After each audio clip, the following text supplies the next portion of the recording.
పేరు డాక్టర్ జయ్ కుమార్. నేను ప్రజ్ఞ super speciality hospital మెడ్చల్లో ఫిజిషియన్గా work చేస్తున్నాను. ఇవాళ నేను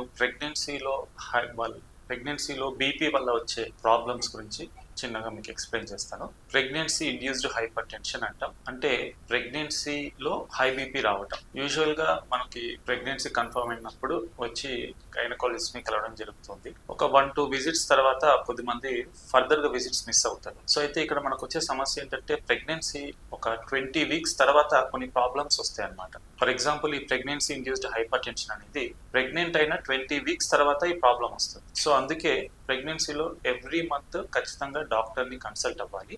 అండ్ ఈ ప్రెగ్నెన్సీ ఇండ్యూస్డ్ హైపర్ టెన్షన్ అనేది ఇట్ స్టార్ట్స్ మనకి ప్రెగ్నెన్సీ కన్ఫర్మ్ అయిన 20 వీక్ తర్వాత స్టార్ట్ అవుతుంది. సో బీపీ అనేది మోర్ దాన్ 140/90 ఉంటే hyper tension are high BP అంటాం.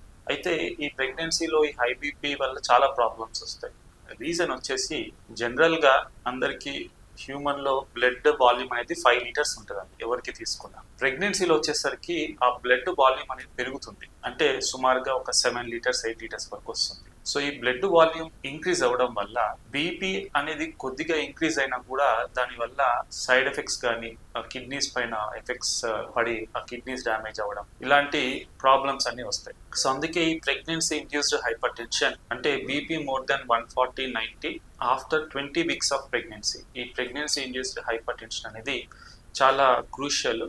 ఇది జాగ్రత్తగా మనం చెక్ చేసుకుంటూ ఒకవేళ సమస్య ఉంటే డాక్టర్ గారితో ట్రీట్మెంట్ తీసుకోవాలి. ఈ ప్రెగ్నెన్సీ ఇండ్యూస్డ్ హైపర్ టెన్షన్ లో 3 టైప్స్ ఉంటాయి. ఒకటి గెస్టేషనల్ హైపర్ టెన్షన్, ఒకటి ప్రీ ఎక్లాంప్షియా, ఇంకొకటి ఎక్లాంప్సియా. ఇందులో గెస్టేషనల్ హైపర్ టెన్షన్ అంటే బీపీ ఒక్కటే it will be more than 140/90 అంతే ఉంటుంది. దానివల్ల ప్రాబ్లమ్స్ అంటే కిడ్నీలు ఫెయిల్ అవడం కానీ ఆ స్టేజ్ వెళ్ళదు. ఒకవేళ బీపీ 140/90 కంటే ఎక్కువ ఉంటే కిడ్నీలు డ్యామేజ్ అవుతాయి. అది ఎలా తెలుస్తుంది మనకి? ఆ యూరిన్ చెకప్ లో ప్రోటీన్ కనిపిస్తుంది అనమాట.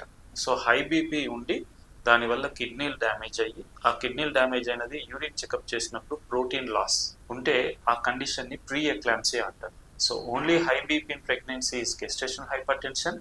హై బీపీ వల్ల కిడ్నీలు డ్యామేజ్ అయ్యి ప్రోటీన్ లీక్ అవుతే ఆ కండిషన్ ని ప్రీ ఎక్లాంప్సియా అంటారు. ఒకవేళ ఈ ప్రీ ఎక్లాంప్సియా కనుక సరిగా కంట్రోల్లో చేయకపోతే పెరిగిపోతే ఆ కండిషన్ లో మనకి ప్రెగ్నెంట్ లేడీకి ఫిట్స్ వచ్చే రిస్క్ ఉంటుంది. సీజర్స్ అంటాం. ఆ సీజర్స్ వస్తే ఆ కండిషన్ ని ఎక్లాంప్సియా అంటాం. సో ఇలా మనకి బీపీ కంట్రోల్లో లేకపోతే ఇలా కాంప్లికేషన్స్ ఒకదాని తర్వాత ఒకటి యాడ్ అవుతూ వస్తుంది. సో అందుకే ప్రెగ్నెన్సీలో బీపీ కంట్రోల్లో నార్మల్గా మెయింటైన్ చేయడం అనేది చాలా important. So every month doctor visits ద్వారా సరైన ట్రీట్మెంట్ తీసుకుంటే మనకి బీపీ అనేది కంట్రోల్లో పెట్టుకోవచ్చు. Thank you.